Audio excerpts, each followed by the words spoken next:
At Ocean Beach today. More from the man who called it in coming up. 46 years ago, Brenda Spencer opened fire on an elementary school in San Carlos. Now she's up for parole. You'll hear from a victim who is trying to keep her behind bars. Did you know that San Diego has an official flower? We'll tell you why people want to change it and how you can cast your vote. Legendary Marine Corps Gunnery Sergeant John Basilone honored with a plaque dedication today at the Mount Soledad National Veterans Memorial. Playing by ear, without sight, Kristen Silver shares her message and her music. CBS 8 News Live at 6 starts right now. We begin tonight with a developing story we've been following all afternoon in Ocean Beach, where lifeguards have recovered a body spotted by a surfer this morning. Good evening and thank you for joining us. I'm Carlo Cicchetto. I'm Marcella Lee. This is happening along the shore near where Cape Mid Place ends, and that is where CBS 8's Alex Cheney joins us live with the latest on what he's learned so far. Good evening, Alex. Yeah, Marcelo and Carlo, this is a really tragic situation out here in Ocean Beach as officials found a dead body on the shore earlier this afternoon. Now, this all started at about 7:30 this morning when a morning surfer found that body in the ocean. They searched for about an hour, called off the search, and then about 1:45 this afternoon, someone just walking by the shoreline saw the body wash up, and then that is when the officials came out to kind of take in the situation, see what they had to do. We have some video here of earlier today at about 4:30 when the medical examiner's office showed up and they removed the body from the shoreline here in Ocean Beach. They had been searching for a missing kayaker since Valentine's Day on Friday.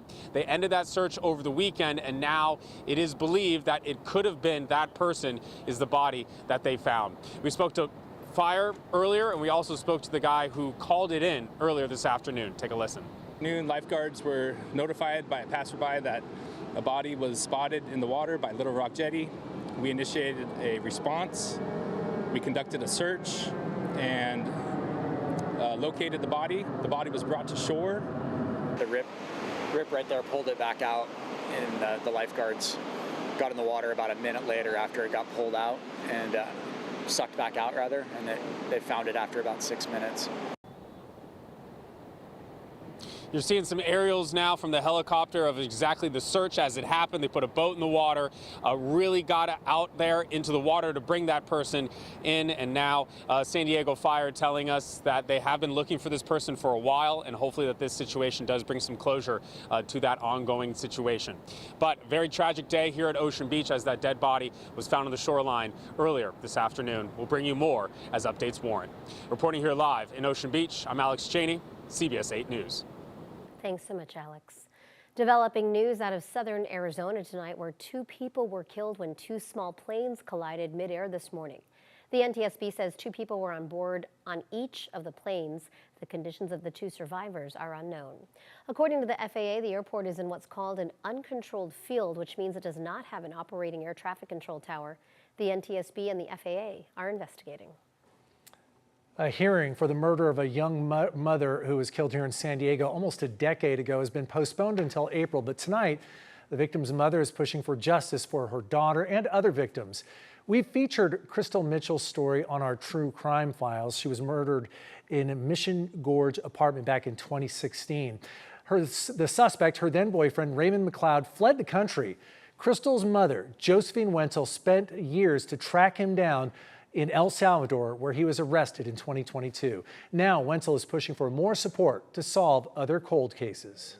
They can't cry out from their graves. We are the voice for all these families. We need to bring hope to these families, and we need to bring a safe community. We need people to feel safe. We need to know that if somebody murders you, they will face justice. This new effort's being called Project Fresh Eyes. Wenzel will soon be heading to Washington, D.C. to ask Congress for more funding to help solve unsolved murder cases like her daughter's. Some popular restaurants across the county were recently forced to close after failing food inspections. Tonight, we're working for you to look into how often those inspections take place. We reached out to county officials following the closures of Las Cuatro Milpas in Barrio Logan and Claire's on Cedros in Encinitas, both shut down because of vermin infestations. The County Department of Environmental Health and Quality tells us that they do not give any notice ahead of inspections. Officials say a vermin infestation requires an immediate closure. You can also be shut down for a lack of hot water or improper wastewater or sewage disposal. Once closed, a restaurant can reopen in as little as 24 hours if they get the problem resolved. So if they called us the next day and said, yes, we have done all of the steps we needed, we no longer see any evidence of an infestation today, we'd like you to come back out and do an inspection, our team will schedule that for them and go out and do that. So far this fiscal year, nearly 300 San Diego restaurants have closed because of a vermin infestation. People can see restaurants' grades and inspection histories online. And remember, if there's a problem or something you'd just like us to look into, you can email us at workingforyou@cbs8.com. San Diego City Councilwoman Marnie Von Wilpert is launching a new program aimed at helping teachers become homeowners. The Housing Opportunities for Public Educators, or HOPE program, will provide qualifying teachers in San Diego and Poway Unified School Districts with at least $40,000 in down payment assistance. The $1 million initiative will be funded by nonprofits and private donors. It will also offer home buying guidance through partnerships with various nonprofit groups.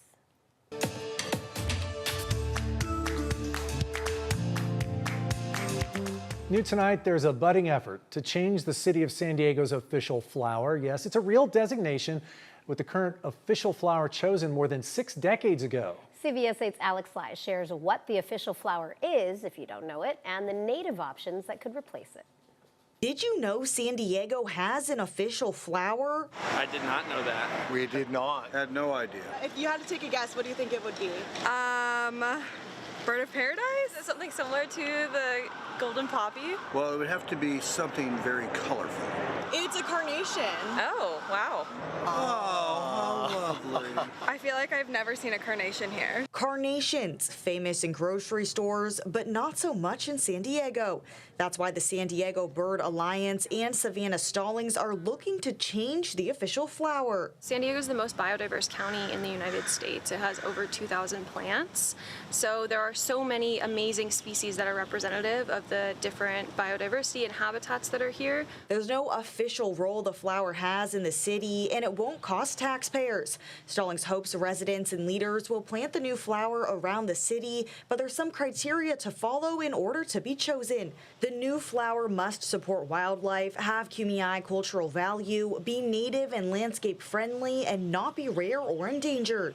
And here are two potential options. This yellow one is called a bladderpod flower, and this is Cleveland sage. Both are native to San Diego, and both fit the criteria for the next official flower. Some others include California buckwheat, brittle bush, and Matilla hot poppies, known as egg white poppies. Specifically native to the city of San Diego. So Stallings brought the proposal to City Council this morning. All of the council members are very much in support.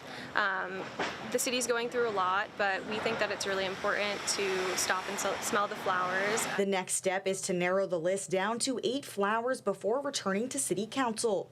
We'll go back in March to provide as an action item to get it pushed to City Council.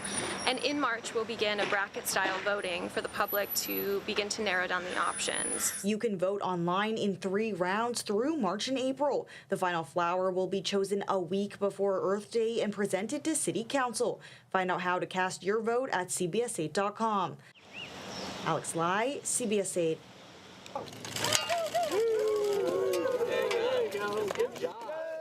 A groundbreaking ceremony today marking the start of major renovations at Paradise Hills Elementary. San Diego Mayor Todd Gloria joined school leaders and students to celebrate the start of transforming the school's aging asphalt playgrounds into a grass playing field. The $30 million project will also add new classrooms and a dedicated student pickup area. The school's principal tells us this has been a long time coming. And that makes a huge impact on kids, just coming into a beautiful space and having more room to collaborate with their friends, to move around, and to be in a brand new building that's not, kind of older, decrepit. The project is funded through a San Diego Unified voter-approved bond measure. Construction is expected to finish in winter of 2026. How federal funding cuts could impact taxpayers here in California, that's still ahead. Plus, decades after Brenda Spencer opened fire on a San Diego school, we're hearing from some of her victims as she gets ready to plead for freedom.